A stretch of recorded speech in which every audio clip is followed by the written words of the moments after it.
Hello everyone, my name is Yula Micaela B. Salandanan and I am a second year BSHM student. Today I will discuss about HR and supply chain management. First, let's start with the objectives.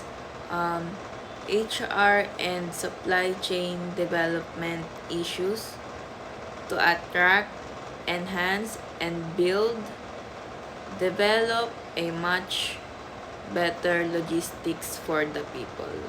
Next is managing fluctuating labor demands to implement and create an effective practice to the employees during peak seasons or disruptions. HR and supply chain cooperation to improve in the new technologies, to create a joint work in the HR and supply chain team in developing new skills. HR roles in ensuring compliance with labor laws, health, and safety regulations for the supply chain team, to ensure the company adheres to all applicable labor laws and safety regulations, avoiding fines that may cause potential shutdown to the workplace.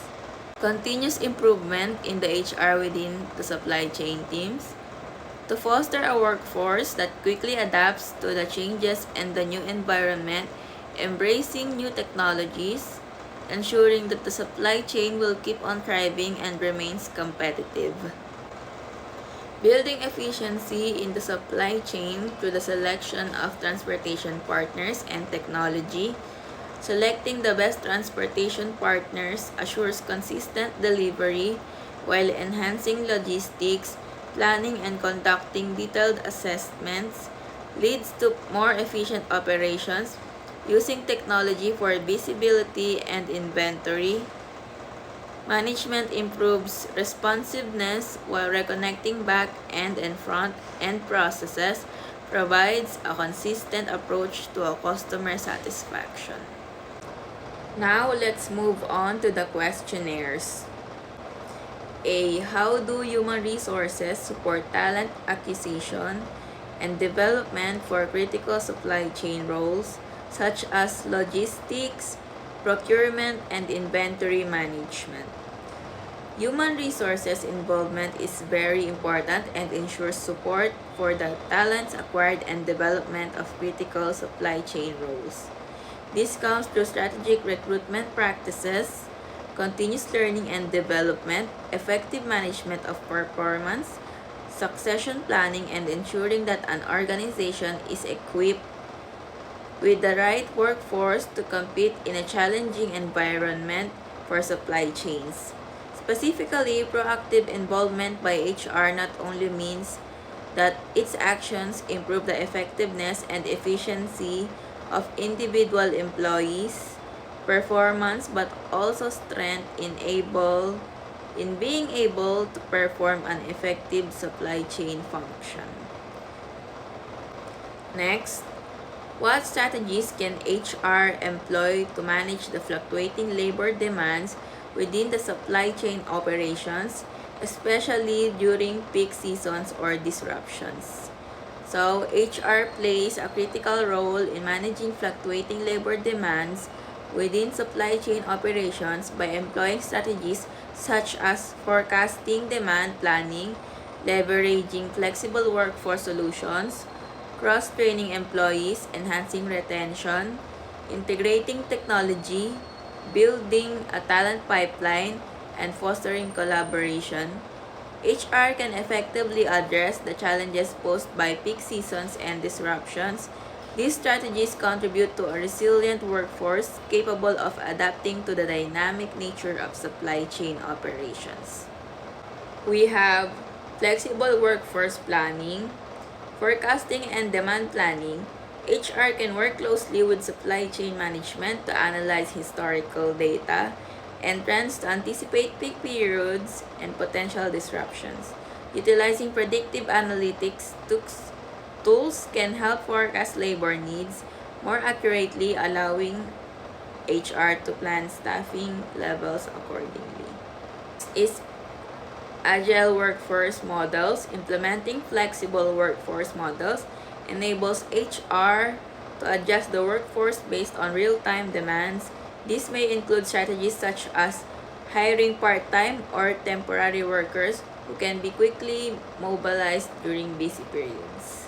Next, utilizing contingent labors. Temporary staffing solutions. HR can partner with staffing agencies to ensure a readily available pool of temporary workers during peak seasons.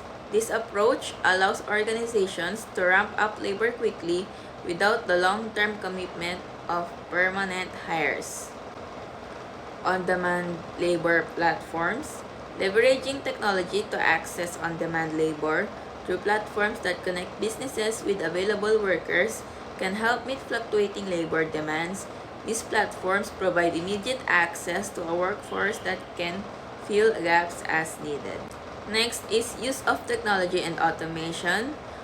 Workforce management software. HR can adopt workforce management solutions that allow for real-time scheduling and labor tracking. These tools enable HR to quickly adjust staffing levels based on current demand, minimizing labor shortage or surpluses. Automation on routine tasks. Collaborating with supply chain management to explore automation for repetitive tasks can reduce dependency on manual labor. Automation can help streamline operations, especially during peak seasons, and alleviate some labor pressures. See how can HR and supply chain teams collaborate to develop training programs that upskill workers to handle emerging technologies like automation, AI, and data analytics in the supply chain. Human resource or HR function plays a critical role in bridging the gap between technology and human resources. Although technology is taking over most of the tasks traditionally performed by human resources, there is still a growing need for flexible HR functions to address the challenges of managing people. To achieve this flexibility, technology can help bring agility to the HR process. Agility, which is the ability to move quickly and smoothly, is not a new concept and has been adopted by major companies such as Google, Apple, Facebook, Amazon, and Microsoft. By working together, HR and supply chain teams can effectively develop training programs that upskill workers to handle emerging technologies like automation, AI, and data analytics through joint assessments, tailored training and development, involvement of subject matter experts, fostering a culture of continuous learning, utilizing technology, evaluating effectiveness, and build cross-functional teams. Organizations can create a workforce that is adaptable and well-equipped to meet the challenges of a rapidly evolving supply chain landscape. Next, what role does HR play in ensuring compliance with labor laws, health, and safety regulations for supply chain workers, particularly in warehousing and distribution centers? Human resource is the core entity for maintaining the supply chain workers in compliant conditions for labor laws and health and safety regulations, particularly in warehousing and distribution centers. HR ensures it remains updated with this law, including wage and hour regulations, overtime policies, and anti-discrimination laws. To ensure that the organization follows the requirement as set forth by law, this is achieved through proper audits and assessment of policies practices to identify any area of non-compliance and make changes when necessary. In addition, it involves establishing health and safety programs in accordance with OSHA standards and others. This would include staff training on safety, proper use of personal protective equipment, and creating a culture that would encourage reporting hazards or poor conditions at work. The HR collaborates with the management to provide a clear procedure of dealing with incidents and injuries at the workplace, thereby ensuring proper reporting and documentations. Hence, through the culture of compliance, HR protects the organization against legal liabilities while improving staff morale and productivity through a fair and safe workplace. Next, how can HR contribute to fostering a culture of continuous improvement and innovation? within supply chain teams, ensuring alignment with broader organizational goals. Many such critical practices, if adopted, should align with broader organizational goals to foster a culture of continuous improvement and innovation. Within supply chain teams, it all begins at development level where HR can make interventions in targeted training programs on Lean and Six Sigma methodologies to enhance the problem solving and process optimization skills of employees. Performance management systems, for instant setting of clear goals and providing constant feedback would align the efforts of the employees with organizational objectives, further hence promoting a culture of continuous improvement. HR can also be used to enhance cross-functional cooperations where the supply chain teams share insight with other departments towards the generation of innovative solutions. Employees' involvement in any way, surveys or workshops guarantees their views are taken and valued. Therefore, motivation to deliver solutions for improvement activities increases. More importantly, reward system for innovation identify and recognize novel contributions that create a growth encouraging environment.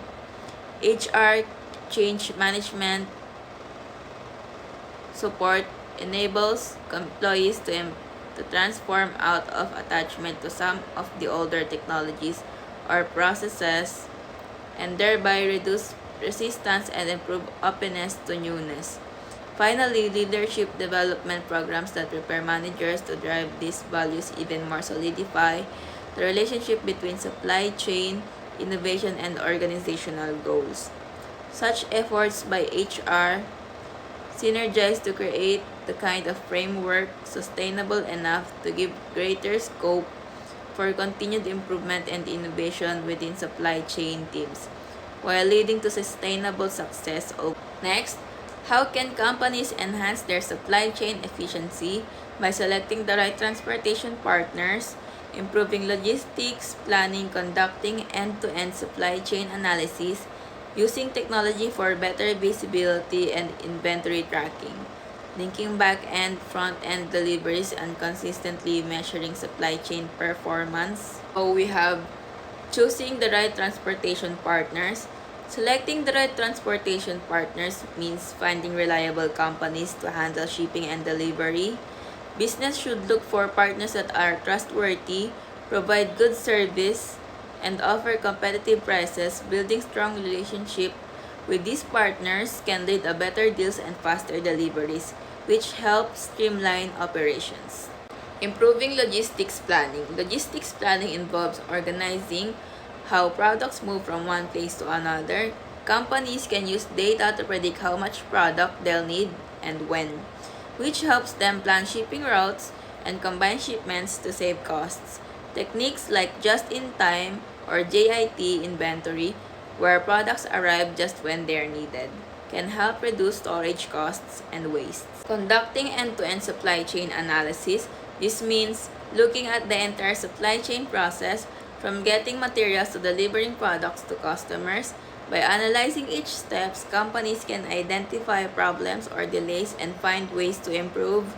Mapping out the supply chain helps visualize the flow of goods, making it easier to see where improvements are needed.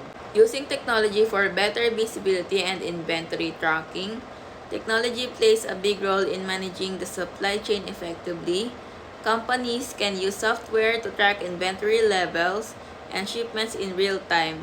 Tools like RFID or radio frequency identification and barcode scanning help keep track of products accurately. With better visibility, businesses can respond quickly to changes and manages their inventory more efficiently, leading to happier customers. Linking back-end and front-end deliveries. This means connecting the supply side, where products are made or stored, with the customer side, where products are sold. Companies should make sure that what they have in stock matches what customers want to buy. Collaborating with suppliers and customers help ensures that products are available when needed, reducing delays and improving service. Consistently measuring supply chain performance. To know how well the supply chain is working, companies need to regularly measure its performance. They can set key performance indicators or KPIs, like how fast orders are delivered and how accurate they are. Regularly checking these metrics helps businesses track their progress and make necessary changes to improve efficiency. So that is all for today. Thank you for listening.